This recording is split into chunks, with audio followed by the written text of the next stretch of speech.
So, Mrs. Killian, I've been thinking about my topic for my research essay, and I just keep thinking about this energy drink problem and how it's just such a huge deal, and how we really should we should change the laws and make things illegal so that kids can't drink these things because they are bad for them. So, our forefathers wisely, they gave us the right to amend laws, and we should definitely do that.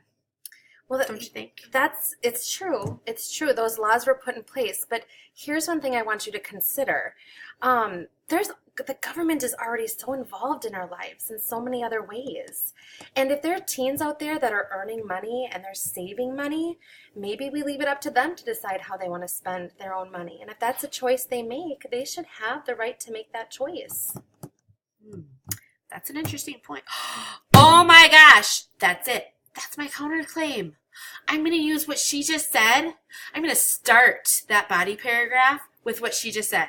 Mrs. Killian's, she's a smart girl. So we're going to put that first, and then I'm going to go into my point about the forefathers giving us wisdom, because that's a good thing. And so I'm going to use her argument first, and then I'm going to put in my rebuttal, and that's going to be my third body paragraph. You got this. You got it.